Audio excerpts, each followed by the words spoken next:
Bismillah. Assalamualaikum warahmatullahi wabarakatuh. Innal hamdalillah nahmaduhu wa nasta'inuhu wa nastaghfiruh wa na'udzu billahi min shururi anfusina wa min sayyiati a'malina. May yahdihillahu fala mudilla lahu wa may yudlil fala hadiya lahu. Ashhadu an la ilaha illallah wahdahu la syarika lah wa ashhadu anna Muhammadan abduhu wa rasuluh. Ya ayyuhalladzina amanu taqullaha haqqa tuqatih wa la tamutunna illa wa antum muslimun. Ya ayyuhan nasu taqu rabbakum alladzi khalaqakum min nafsin wahidah وخلق منها زوجها وبث منهما رجالا كثيرا ونساء واتقوا الله الذي تساءلون به والأرحام إن الله كان عليكم رقيبا يا أيها الذين آمنوا اتقوا الله وقولوا قولا سديدا يصلح لكم أعمالكم ويغفر لكم ذنوبكم ومن يطع الله ورسوله فقد فاز فوزا عظيما. أما بعد فإن أصدق الحديث كتاب الله وخير الهدي هدي محمد صلى الله عليه وسلم وشر الأمور محدثاتها وكل محدثة بدعة وكل بدعة ضلالة وكل ضلالة في النار. Ikhwah fillah rahimakumullah, saudaraku yang senantiasa dalam rahmat Allah. Alhamdulillah Allah masih pertemukan kita kembali di majlis ilmu ini. Dan insyaallah kita masih sedang membahas kitab Al-Arba'in An-Nawawiyah yang merupakan kumpulan 40 hadis ya. Dan diharapkan oleh beliau dari 40 hadis ini yang walaupun jumlahnya lebih 2 atau 3, beliau mengharapkan setiap hadis ini bisa memancing ya, bisa memancing sejumlah hadis yang lainnya dan ayat dan qaul-qaul ulama. Karena beliau katakan walaupun 40 hadis ini adalah bisa menjadi kaidah buat kehidupan seorang muslim ya. Dan ketika bicara kehidupan, otomatis bukan hanya satu aspek dalam kehidupan, tapi berbagai macam aspek kehidupan ya. Dan beliau berharap hadis ini masuk ke semua aspek kehidupan. Nah, baik teman-teman, hari ini kita akan membahas hadis yang ke-8 dari kitab tersebut, yaitu diberi judul dengan kehormatan seorang muslim ya. Kehormatan seorang muslim. Hadisnya ini teman-teman. Bismillahirrahmanirrahim.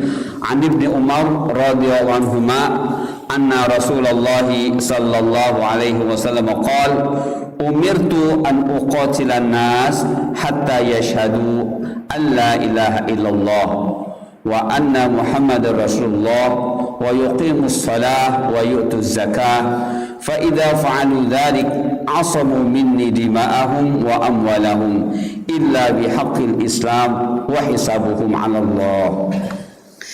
Terjemahnya dari Ibnu Umar radhiyallahu anhuma, semoga Allah meridhai keduanya, bahwa Rasulullah sallallahu alaihi wasallam telah bersabda, aku diperintahkan untuk memerangi manusia hingga mereka bersaksi tidak ada ilah kecuali Allah dan bahwa sesungguhnya Muhammad sallallahu alaihi wasallam adalah utusan Allah. Kemudian mendirikan salat, menunaikan zakat. Jika mereka lakukan hal tersebut, maka mereka telah memelihara darah dan harta mereka dariku, kecuali dengan hak Islam dan perhitungan mereka ada pada Allah. Baik teman-teman, sebelum kita bahas poin-poin yang ada di dalamnya ya, di sini perlu ada tinjauan bahasa sedikit teman-teman ya. Bagi yang belajar bahasa Arab, ini perlu di awal matan hadis ini dikatakan Rasulullah bersabda umirtu an uqatilan nas. Umirtu ya. Dalam terjemahannya aku diperintahkan. Ini apa namanya, uslub ya, uslub pernyataan seperti ini itu adalah sesuatu yang dibolehkan dan biasa di dalam bahasa Arab. Karena bisa jadi oleh mereka yang hatinya ada zaik, ada subhat, ini bisa disalah artikan siapa yang memerintah Rasulullah, ya. Ketika bicara ilmu hadis, kalau sudah pelakunya tidak diketahui, itu biasanya suka dinilai hadis tersebut dhaif, lemah, ya, majhul. Siapa yang meriwayatkannya tidak diketahui, majhul namanya, maka ini bisa dikatakan hadis ini dhaif. Nah, bagi mereka yang dalam hatinya ada zaik, ada syubhat, ini bisa seperti itu kan. Nah, maka ini perlu teman-teman.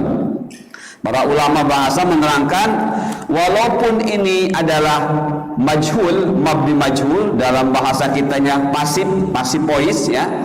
Ini adalah satu hal yang biasa, ya, di dalam bahasa Arab. Kapan atau bila bagaimana? Bila fa'ilnya, bila subjeknya itu sudah maklum, itu sudah jelas. Nah, Rasulullah ini sedang berbicara syariat Islam, maka otomatis beliau sudah meyakini dan meyakinkan kepada kita bahwa tidak ada yang memerintah beliau kecuali Allah. Ya, jadi kalau teman-teman mendapati kata-kata seperti ini, ungkapan seperti dalam hadis atau ayat Al-Quran, itu sudah biasa. Umirtu, saya diperintah. Kita sudah otomatis nyambung, oh yang memerintahnya Allah, bukan siapa-siapa lagi. Karena tidak ada yang bisa memerintah Rasulullah kecuali Allah. Ya, sahabat nggak bisa memerintah Rasulullah begini nggak bisa. Nah, begitu juga dalam ayat-ayat, ya, ketika ada yang bunyi ayat tersebut tidak disebutkan fa'ilnya, maka kita sudah paham, oh ini Allah fa'ilnya. Itu ya teman-teman ya. Jadi sekali lagi ini penting kita ketahui, umirtu, saya diperintah. Maksudnya apa? Amaroni Allah. Maksud begitu. Allah telah memerintahkan kepada saya an uqatilan nas, untuk bukan membunuh di sini, memerangi. Berbeda antara membunuh dengan memerangi, ya. Kalau membunuh, ya karena sesuatu persyaratan tertentu dibunuh. Tapi kalau uqatil ini ausa, lebih luas, ya, lebih luas. Dan tujuan memerangi adalah bukan semata-mata membunuh, tapi menundukkan jiwanya, menundukkan hatinya terhadap yang diperjuangkan. Apa itu syariat Islam? Jadi kalau seorang yang penentang terhadap syariat Islam, kemudian kita perangi mereka, bukan membunuh mereka, target sampai mereka itu mau mengakui bahwa syariat Islam ini adalah syariat yang kebenarannya tidak diragukan lagi, selesai, sudah, kita tidak boleh lagi memerangi. Nah, itu teman-teman ya. Jadi bedakan uqatil dengan aktul. Ini asalnya qatala yaqtulu, itu berarti membunuh. Tapi kalau sudah berubah bentuk qatala yuqatilu, itu bukan lagi membunuh tapi memerangi. Ya. Disyariatkan di dalam Islam, berperang tujuannya bukan untuk apa-apa kecuali untuk menjadikan syariat Allah ini benar-benar ada dan diakui. Nah, itu teman-teman ya, sedikit tinjauan bahasa. Baik. Adapun yang akan kita bahas dari hadis ini, insya Allah tidak banyak, ya. 3 poin saja. Mudah-mudahan 3 poin ini pun sudah cukup membuat kita berilmu, ya. Kehormatan seorang muslim. Poin-poin bahasannya: 1, apa itu kehormatan? 2, apa itu muslim? 3, agama Islam menjunjung kehormatan setiap muslim. Ya, 3 poin ini mudah-mudahan membuat kita memahami kandungan hadis yang nomor 8 tadi. Baik teman-teman, apa itu kehormatan? Kita hendaknya bertanya-tanya, ya, sebagai bukti bahwa lub kita hidup, ya. Dengan teman-teman berjalan, membuka pintu dari rumah, berucap doa sampai ke masjid, itu sudah menunjukkan lub kita hidup, ya. Lubun kita hidup. Atau lebih ketika sudah di majlis ilmu kita mulai ikut berpikir, ikut bertanya-tanya, ingin tahu apa itu kehormatan. Itu tandanya lub kita hidup, ya. Nah, kalau lub kita hidup, otomatis akal kita pun akan hidup, otomatis fuad kita pun akan hidup, otomatis nuha kita pun akan hidup. Nah, kalau empat-empatnya hidup, insya Allah kita termasuk orang yang memahami kehormatan, ya. Kita paham kehormatan dan kita tahu apa itu kehormatan dan bagaimana kita bersikap terhadap kehormatan tersebut. Nah, baik teman-teman, apa itu kehormatan? Nah, kehormatan adalah sesuatu yang tidak boleh dirusak, ya. Harus dijaga keterpujiannya dan harus dihindari ketercelaannya. Itu namanya kehormatan, ya. Baik di dalam kamus atau keterangan dalam ayat, ya. Ketika bicara kehormatan, itu adalah sesuatu yang tidak boleh dirusak, harus dijaga keterpujiannya dan harus dihindari ketercelaannya. Itu namanya kehormatan. Nah, lantas apa yang harus dijaga tersebut, ya, dan apa yang harus dipuji tersebut, dan apa yang tidak boleh dicela tersebut? Ini teman-teman, 4 aspek atau 4 macam, ya, yang harus kita jaga, tidak boleh dirusak, harus kita puji, tidak boleh dicela, ya. Dan itu ada di diri kita, ya, ada di diri kita. Apa hal-hal tersebut? Pertama adalah diri kita, yaitu gabungan jasad dengan ruh, ya, disebut dengan nafas, ya. Nafas ada 3, ya, untuk kita perjuangkan. Nafsu ammarah bisu, ya, nafsu al-ammarah bisu, nafsu yang cenderung membawa kita kepada keburukan. Itu yang pertama. Yang kedua, nafsu al-lawamah, nafsu yang menjadikan kita menyesal. Menyesal karena berbuat buruk, menyesal karena tidak berbuat yang baik. Nah, nafsu al-lawamah adalah nafsu yang positif, yang harus kita perjuangkan untuk berada di dalam diri kita. Kalau nafsu ammarah bisu harus kita perjuangkan supaya pergi dari diri kita. Yang ketiga, nafsu al-mutmainnah, nafsu yang sudah tentram. Dimaksudkan tentram, nafsu yang sudah taat, ya, yang sudah beribadah kepada Allah dengan benar, dibuktikan dengan ittiba Rasul sallallahu alaihi wasallam. Itulah nafsu mutmainnah. Nah, itu namanya. Yang kedua, akal. Akal sudah seringkali kita membahasnya, bahwa akal sebenarnya adalah hati yang sudah berisi ilmu, yang dimulai dengan lubun dulu. Tidak bisa akal itu muncul di diri kita tanpa melalui tahapan lubun, ya. Maka lubun ini adalah hati yang yang pertama kali, ya. Lubun adalah nama untuk hati yang tahapan awal, di mana kita ingin mengetahui kebenaran, ingin mengenali kebenaran, ingin memahami kebenaran. Nah, itulah lubun. Maka ketika sudah memperoleh jawaban dari keinginan kita untuk mengetahui, untuk memahami dan sebagainya, baru disebut dengan akal. Nah, akal itu berarti hati hanya sudah berisi ilmu. Ilmunya pun ilmu yang benar, ilmu yang jelas sumbernya dalam Al-Quran dan hadis, dan dengan pemahaman yang benar, dengan cara memahami yang benar, seperti kita sudah membahasnya, ya, seperti kita sudah membahasnya pada pertemuan-pertemuan sebelumnya. Nah, ini akal. Kemudian keturunan. Nah, keturunan adalah anak, cucu dan seterusnya, ya, dari pernikahan kita dengan istri kita secara syar'i, Nah, secara syar'i maka disebut nasab. Kalau hubungan suami istri tidak melalui proses syar'i, yaitu pernikahan yang disyariatkan, tidak disebut nasab. Tidak disebut nasab, tidak disebut nasal.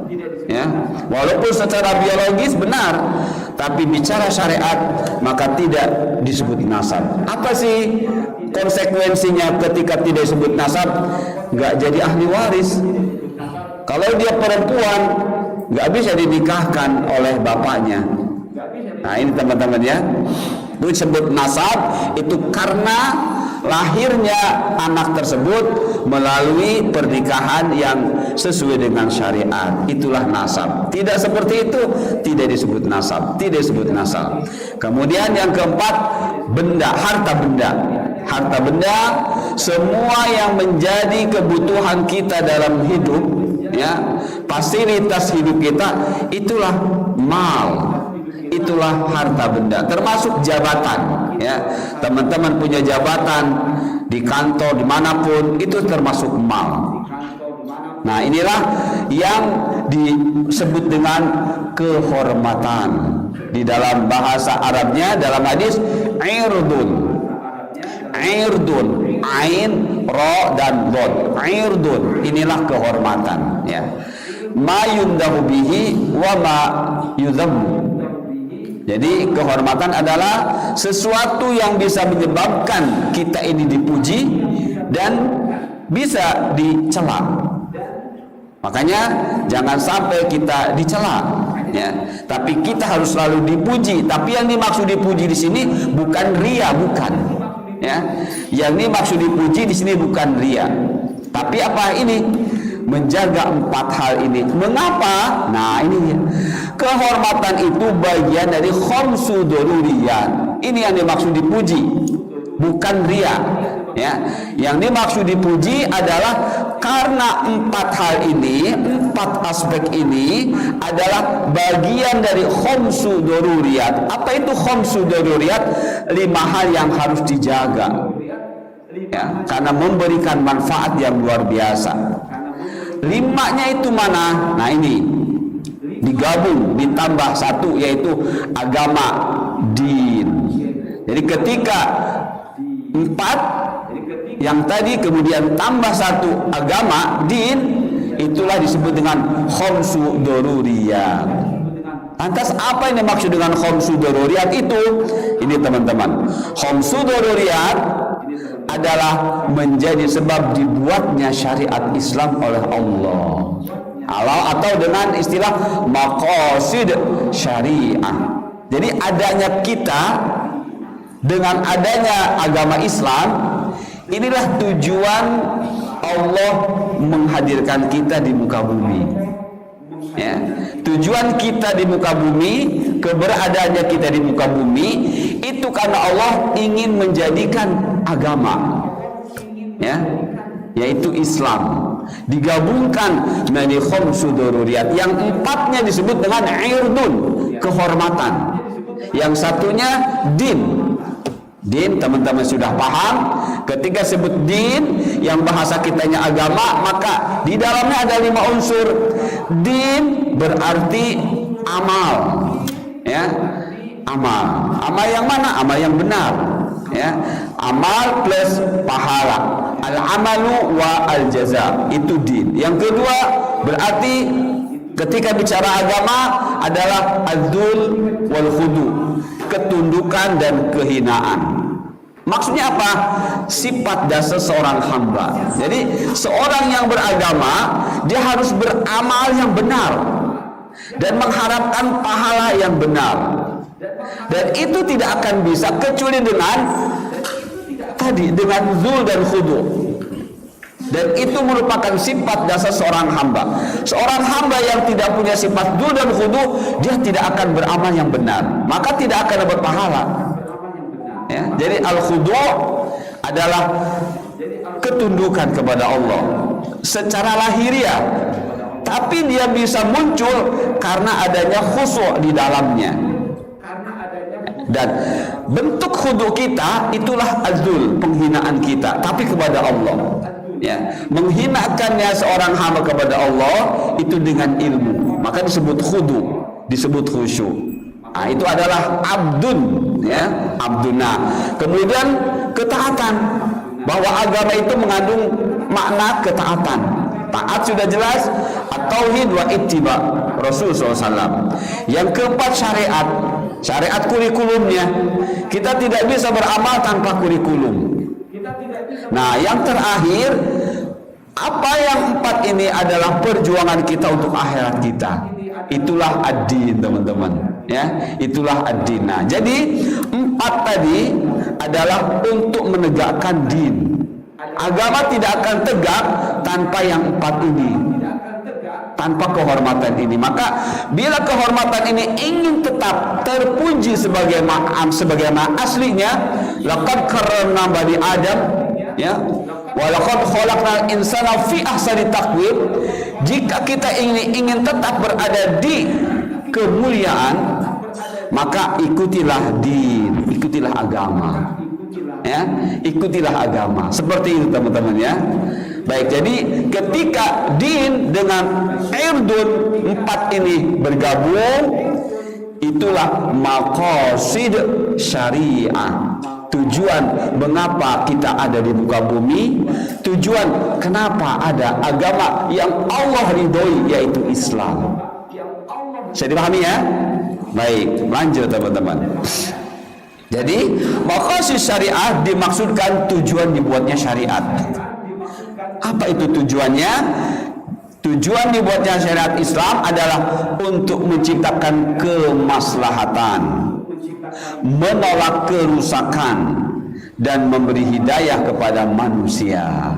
Nah, ini ya, teman-teman, ya. Jadi nggak ada Islam itu mengajarkan kita membuat kerusakan, nggak ada. Ya, sekecil apapun tidak pernah Islam mengajarkan kita membuat kerusakan, enggak, ya. Yang ada kemaslahatan, kemudian memberi hidayah kepada manusia. Hidayah ada empat: hidayah al-ammah, hidayah al-ilmu, atau disebut juga dengan hidayah dalalah, bayan, irsyad, ya. Dan yang ketiga, hidayah at-taufiq, merupakan praktek dari hidayah ilmu tadi. Dan nanti terakhir, yang keempat, hidayah ilal jannah au ila an-nar, nanti setelah kita meninggal dunia. Ya, jadi empat macam hidayah ini harus kita pahami, ya. Kalau kita tidak memahami empat macam hidayah, bisa jadi kita tidak bisa beramal dengan benar, ya. Jadi hidayah taufiq pada hakikatnya bermakna adalah praktek dari hidayah ilmu. Jadi kalau teman-teman sudah banyak ilmu tapi nggak dipraktekkan, itu masih hidayah ilmu.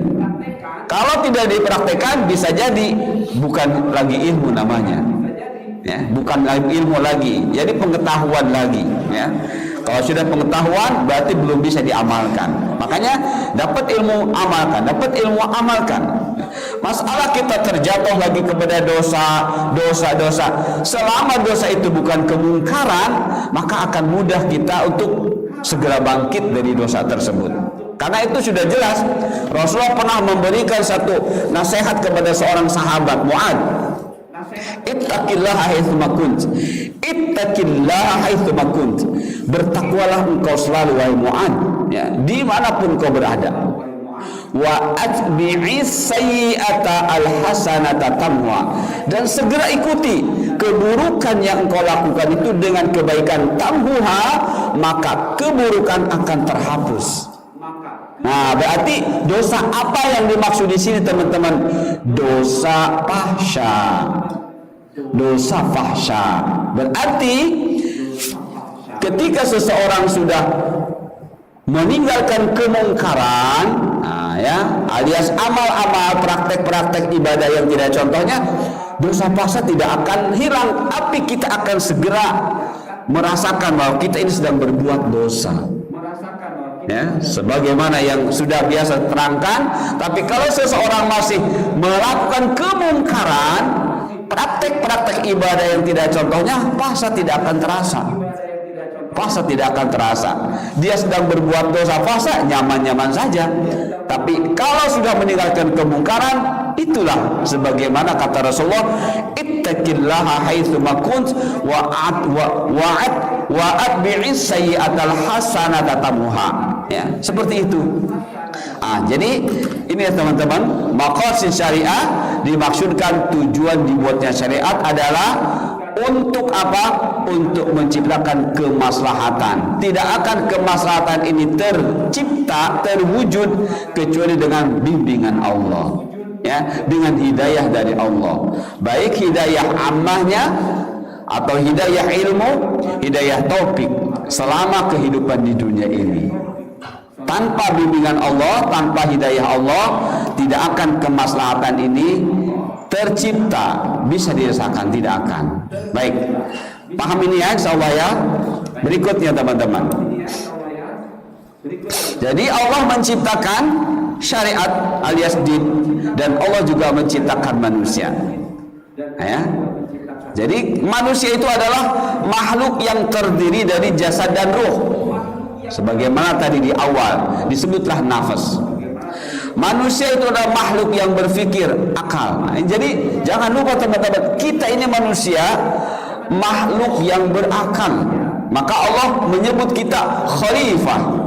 Ya, khalifah apa itu? Makhluk yang beregenerasi, yang tujuannya untuk ini menjaga syariat, ya, untuk menjaga syariat Allah, untuk memelihara syariat Allah. Kemudian manusia juga adalah makhluk yang berketurunan untuk menegakkan syariat tadi saya sebut ya.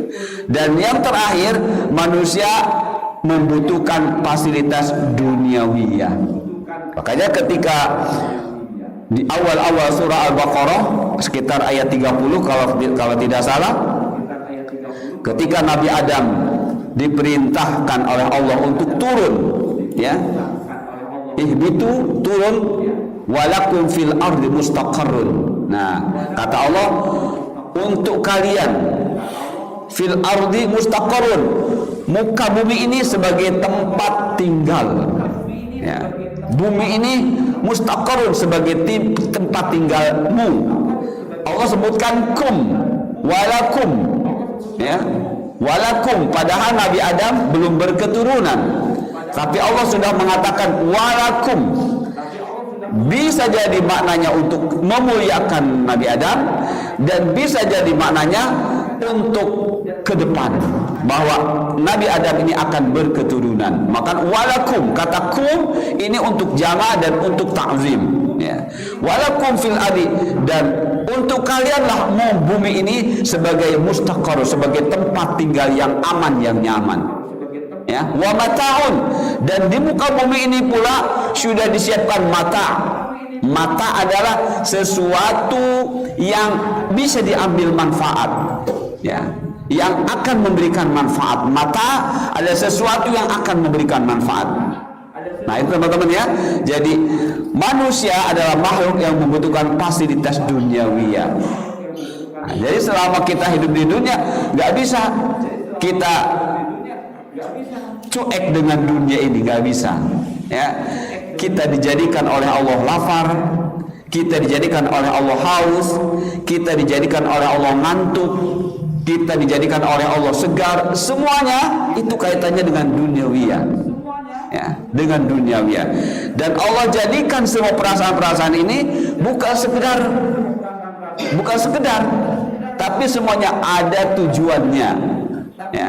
Jadi bukan hanya di hidayah ammah, ya, bukan hanya sampai di level hidayah ammah. Ketika lapar kita makan, ketika haus kita minum, ketika kita lelah istirahat. Tidak sampai seperti itu, ya.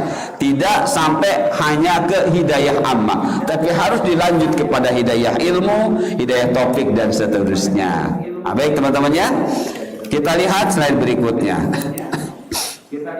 Nah ini dari 4 aspek yang disebut dengan kehormatan: nafas, akal, keturunan atau nasal, dan harta benda.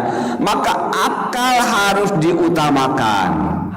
Akal terutamakan teman-teman, ya. Ketika akal diutamakan, maka nafas akan kelihatan keterpujiannya, keturunan pun demikian, harta benda pun demikian. Ya. Jadi akal harus diutamakan. Maksudnya apa? Tadi bahwa akal adalah hakikatnya hati. Ya, yang ketika bicara hati, Rasulullah menyebutnya dengan kolbun, dan beliau juga mempertegas kolbun adalah mudghah, segumpal daging. Maksudnya adalah secara fisik. Nah, akal ini secara ruhani, ya, secara ruhani, yaitu di sini memberikan ada secara arti yang tersembunyi yang bisa dipahami hanya oleh orang-orang yang paham. Apa itu? Tadi bahwa akal adalah nama untuk hati yang secara fisik, kemudian berisi ilmu yang sumbernya jelas dari syariat, maka disebutlah akal. Ketika ilmu yang masuk ke dalam hati bukan dari sumbernya, maka tidak disebut dengan akal. Begitu teman-teman ya. Sekali lagi, akal adalah nama untuk hati, kolbun secara fisik, tapi ilmu yang masuk ke dalam hati tersebut adalah ilmu yang sumbernya jelas dari Al-Quran dan hadis, baru disebut akal. Jika ilmu yang masuk ke dalam akal tersebut tidak dari sumbernya yang asli dan tidak dengan cara pemahaman yang benar, maka tidak disebut akal. Makanya ada istilah akal sehat, ya, disebut istilah akal sehat. Dan siapa yang diperintah bertakwa oleh Allah? Orang yang berakal. Tapi Allah menyebutnya dengan lubun, hanya dalam bentuk jamak. Kata Allah, fattaquni ya ulil albab, bertakwalah kepadaku wahai ulil albab yang punya lubun, ya, yang punya lubun, yang akalnya sehat, yang akalnya berisi ilmu. Karena takwa ini tidak akan bisa dilaksanakan dan tidak akan disebut takwa kalau tidak pakai ilmu yang benar. Ya, kalau tidak pakai ilmu yang benar, tidak akan disebut takwa. Nah itu ya. Jadi sekali lagi, dari 4 aspek yang disebut dengan kehormatan, yaitu nafas, akal, nasal, dan mal, harta benda, maka akal harus diutamakan. Maksudnya apa? Isilah hati kita dengan ilmu yang benar, melalui bertanya, melalui berpikir, melalui membaca, melalui diskusi dan lain sebagainya, yang intinya bahwa kita ini membutuhkan ilmu yang benar, bukan ilmu yang tidak benar. Nah, baik, kita lihat slide berikutnya. Lihat teman-teman, surah Al-Baqarah ayat 29. Walladzi khalaqalakum ma fil ardi jami'a. Ya, teman-teman nanti bisa lihat utuh ayatnya, bisa di rumah silahkan. Ini saya potong ayatnya, tapi bukan berarti jadi mengurangi keutuhan ayat, enggak mengurangi keutuhan ayat, enggak ya. Maknanya tidak berkurang ya. Dialah Allah yang menjadikan segala yang ada di bumi untukmu. Teman-teman pernah berpikir tidak tentang ayat ini? Yang dimaksud untuk kita ini apa? Dari bumi ini, dari yang ada di bumi ini. Nah, kalau teman-teman sudah pernah berpikir, alhamdulillah. Bahkan ketika sudah mendapatkan jawaban, alhamdulillah lagi. Ya. Tapi bagi yang belum berpikir, maka saat ini kita alhamdulillah mendapatkan ilmu dari Allah. Ya. Jadi tadi hidayah al-ilm, mendapat hidayatul ilm. Ya.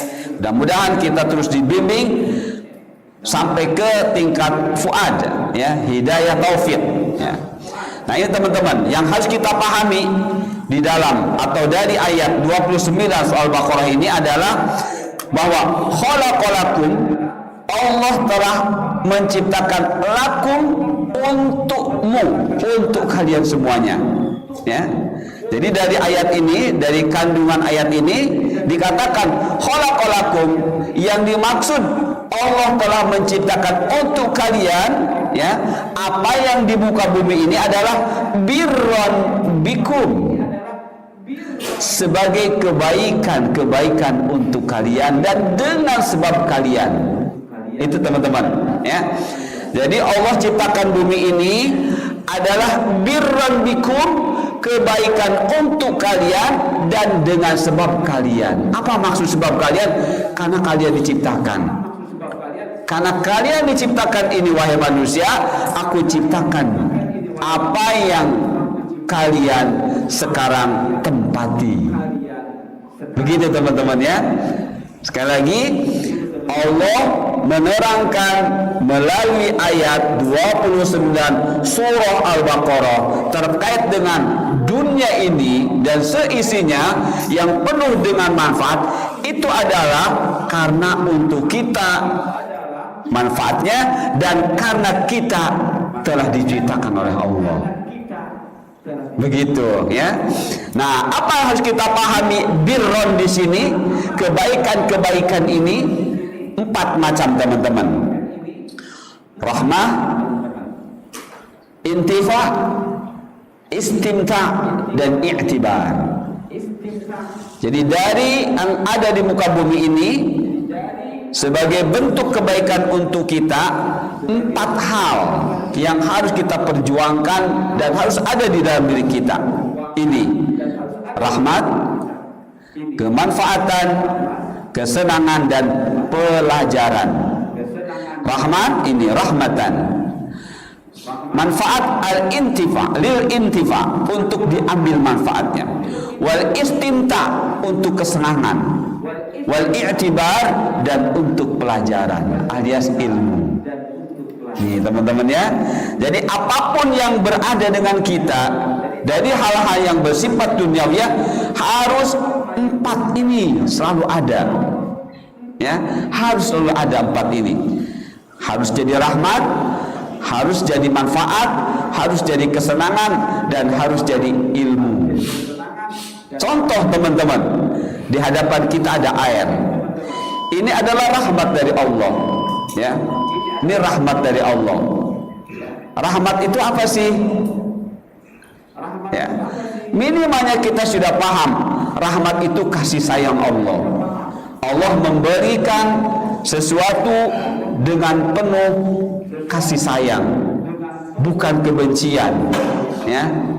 Berarti di sini jelas ada manfaatnya. Ada manfaatnya. Oh, air ini ada manfaatnya. Ketika kita haus berarti untuk menghilangkan rasa dahaga. Tapi ternyata bukan sekedar itu saja. Kita pun harus pelajaran. Harus dengan ilmu. Ya. Kita pun harus merasa senang. Ya. Apapun hidangan yang ada di depan kita, kita harus menyambutnya dengan rasa senang. Ya. Nah, itulah teman-teman. Jadi 4 hal ini harus selalu ada di setiap nikmat dunia yang sampai kepada diri kita. Intinya semuanya harus menjadikan ini kebaikan buat kita di dunia, menyambut kebaikan kita di akhirat nanti. Sebagaimana yang para ulama memahamkan kepada kita, Allah menciptakan 100 rahmat. Satu rahmat ini di dunia, walaupun di dunia dirinci lagi berbagai macam rahmat, ya. Tapi intinya itu satu rahmat yang Allah berikan di dunia, dan itu berlaku untuk semua makhluk Allah, ya. Baik makhluk berupa manusia ataupun selain manusia, baik manusia yang kafir atau beriman, semua mendapat rahmat. Nah, untuk kita melalui ayat ini, jadikanlah rahmat yang kita peroleh di dunia ini untuk menjemput rahmat yang sisanya 99 nanti di akhirat. Mengapa? Karena yang 99 nanti untuk orang yang beriman yang masuk ke dalam surga. Satu rahmat saja di dunia ini gak habis-habis, teman-teman, ya, kecuali dengan kehendak Allah. Bagaimana dengan 99 rahmat yang itu khusus Allah khususkan bagi orang-orang yang beriman kepada Allah. Maka satu rahmat yang kita peroleh yang itu masih luas dan dibagi-bagi, kita berusaha menjadikan itu untuk memperoleh rahmat nanti di akhirat, ya, yang 99. Nah, jadi sekali lagi, walladzi khalaqalakum ma fil ardi jami'a, inilah yang dimaksud. Jadikan setiap apa yang kita peroleh dari dunia kita menjadi rahmat, menjadi kemanfaatan, menjadi kesenangan dan pelajaran. Untuk lebih jelasnya, saya bawakan ayat yang lain untuk menjelaskan tadi. Wa ma khalaqnas samaa'a wal ard wa ma bainahuma la'ibin. Dan tidaklah kami ciptakan langit dan bumi dan apa yang ada di antara keduanya dengan main-main. Jadi kita di sini bukan sedang main-main, ya. Hujan turun bukan main-main. Matahari bersinar setiap hari bukan main-main. Hujan turun bukan. Matahari terbit setiap hari bukan main-main. Angin berhembus bukan main-main. Semuanya adalah harus menjadi rahmat, harus menjadi manfaat, harus menjadi kesenangan, harus menjadi ilmu, ya, harus bisa menjemput rahmat di akhirat nanti. Nah, baik teman-teman, ya, lihat saya rinci lagi. Ini rahmat, ini teman-teman, rahmat. Wa ma arsalnaka illa rahmatan lil alamin. Dan kami tidak mengutus engkau, maksudnya Nabi sallallahu alaihi wasallam, melainkan untuk menjadi rahmat bagi seluruh alam. Apa yang kita pahami rahmat? Ar-rahmatu lil alamin huwa sababu li sa'adati darain. Rahmat adalah rahmatan lil alamin, menjadi sebab bisa diperolehnya kebahagiaan di dunia dan di akhirat. Bagi siapa?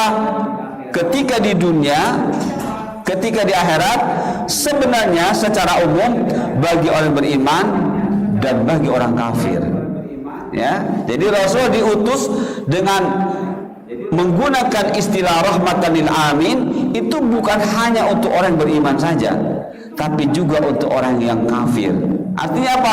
Orang kafir kalau mau bahagia di akhirat harus mengikuti Rasul. Tapi kalau hanya merindukan kebahagiaan di dunia saja, ya silahkan. Tapi itu pun tidak lepas dari rahmat Rasul SAW, alias dari diutusnya Rasul SAW. Seperti itu ya teman-teman ya. Jadi sekali lagi, apapun nikmat yang ada pada diri kita, sekecil apapun, ya, harus menjadi rahmat, ya, harus menjadi pemancing kebahagiaan hidup di dunia dan pemancing kehidupan kebahagiaan di akhirat nanti. Baik, itu yang pertama. Dikit lagi, manfaat. Apa sih manfaat itu? Al-manfaatu ma yatawassalu bihi al-insanu ilal matlub. Itu manfaat. Manfaat adalah sesuatu yang mengantarkan manusia kepada yang diinginkan. Dalam kurung, kita sebagai orang Islam, umat mukmin tidak boleh salah, ya, dalam mencari manfaat. Apa itu? Untuk kepentingan dunia dan agama, ya, untuk kepentingan dunia dan akhirat.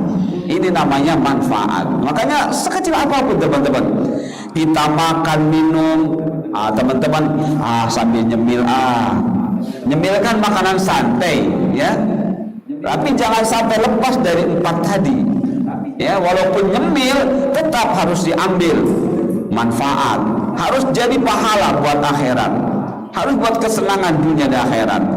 Teman-teman rekreasi ke pantai, seakan-akan nggak ada celah untuk mendapat pahala. Tidak, justru harus dicari, ya, harus dicari celah untuk mendapat pahala sebanyak-banyaknya. Kenapa? 4 tadi harus menjadi rahmat, harus menjadi kemanfaatan, harus menjadi kesenangan, dan harus menjadi ilmu. Nah, ini al-manfaat. Ma yatawassalu bihi al-insanu ilal matlub. Manfaat adalah sesuatu yang mengantarkan manusia kepada yang diinginkan untuk kepentingan dunia dan untuk kepentingan akhirat alias agama. Al-istimta, ya, istimta itu artinya bersenang-senang. ketika kita mengatakan bersenang-senang, biasanya seakan-akan lupa segala sesuatu. Ya, bahkan terkadang udah kita lagi senang-senang nih, lagi happy-happy, udah masalah agama sampai dikesampingkan dulu. Itu justru yang salah. Ya, agama tidak mengajarkan kita tidak beristimta. Justru agama menyediakan kepada kita untuk beristimta. Tapi dalam ayatnya sudah jelas, walakum fil ardi mustaqarrun wa mata. Nah, mata, ini mata. Mim ta ain, mata. Ya. Jadi Allah sudah menetapkan buat kita melalui Nabi Adam di muka bumi ini, di samping tempat tinggalmu sementara ilahin, sementara sebelum engkau meninggal dunia, ini mustaqarrun, tempat yang aman, yang nyaman. Mustaqarrun itu seperti itu, teman-teman. Ya, jadi kata-kata mustaqarr adalah sesuatu yang sudah established, sudah aman, nyaman, sudah stabil. Ya, wa mata, ini mata, lihat, mim ta ain. Jadi istimta itu asalnya mim ta ain, mendapat 3 huruf tambahan ista. Ya, ista, mendapat 3 huruf tambahan ista. Jadi istimta, istamta'a. Jadi nggak bisa lepas kita dari senang. Ya, karena Allah sudah menetapkan apa yang ada di muka bumi ini harus menjadikan engkau senang.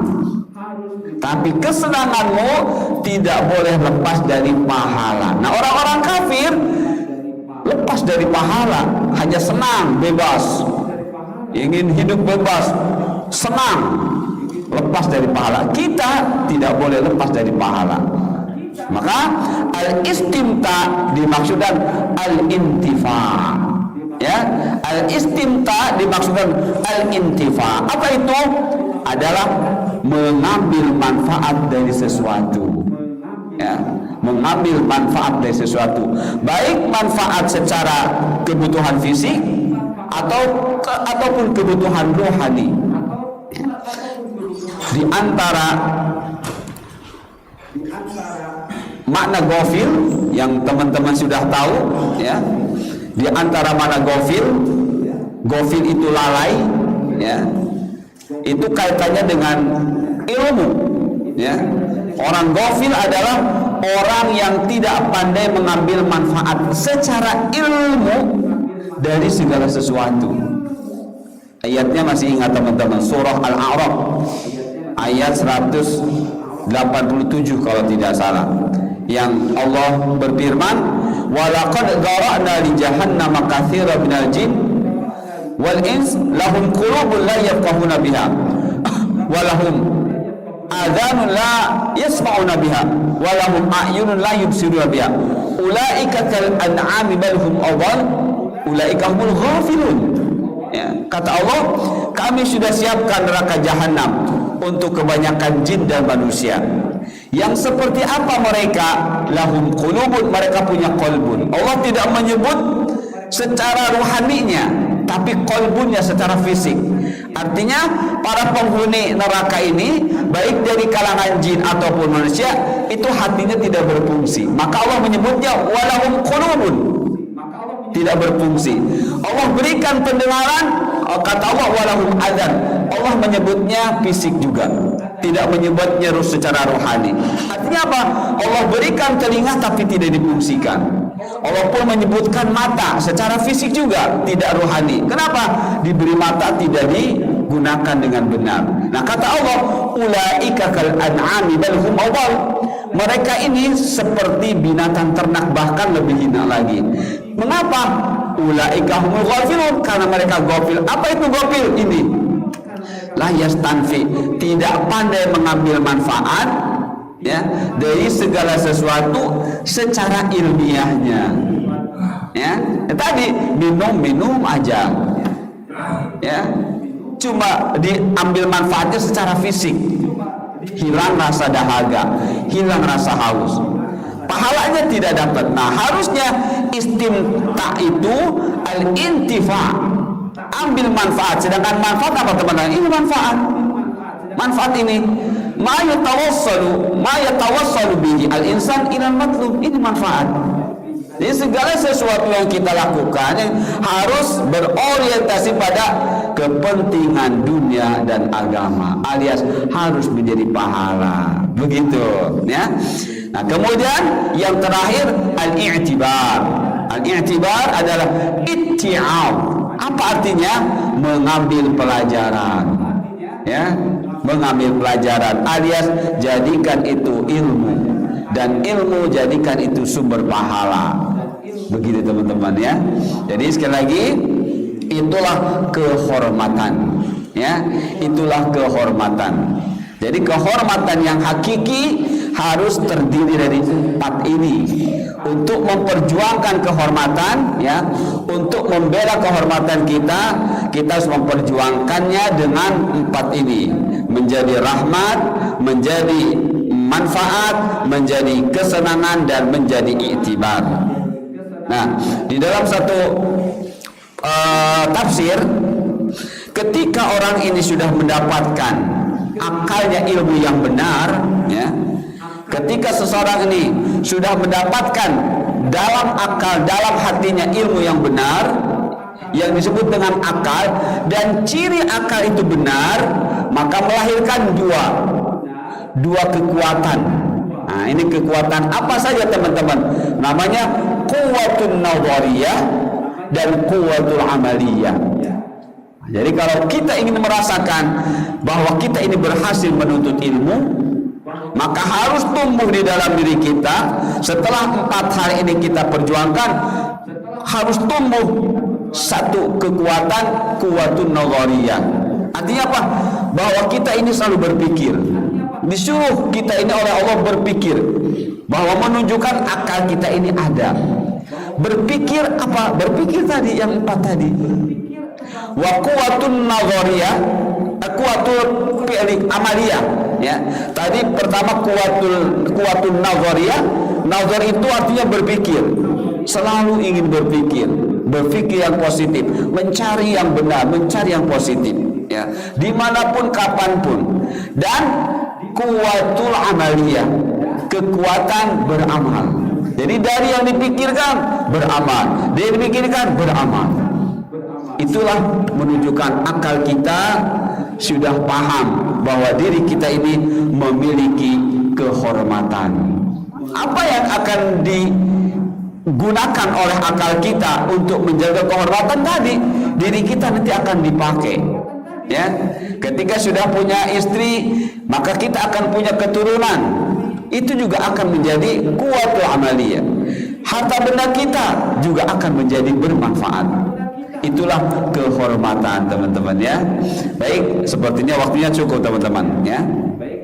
Sampai sini dulu, berarti kita lanjutkan nanti apa itu muslim, ya. Apa itu muslim? Setelah muslim selesai, baru poin yang ketiga, ya. Mudah-mudahan 3 atau 4 pertemuan sudah selesai, ya.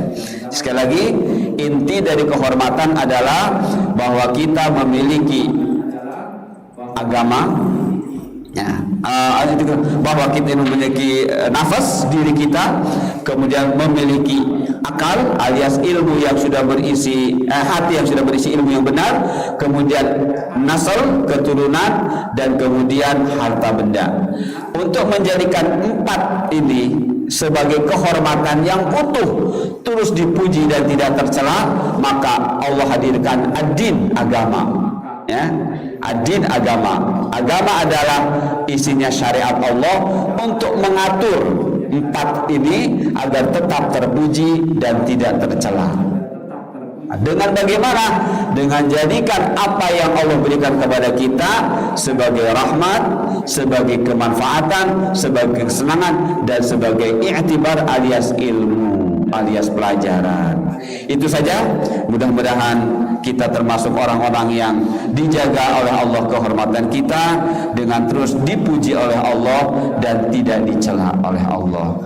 Subhanakallahumma bihamdika asyhadu an la ilaha illa anta astaghfiruka wa atubu ilaik. Wassalam.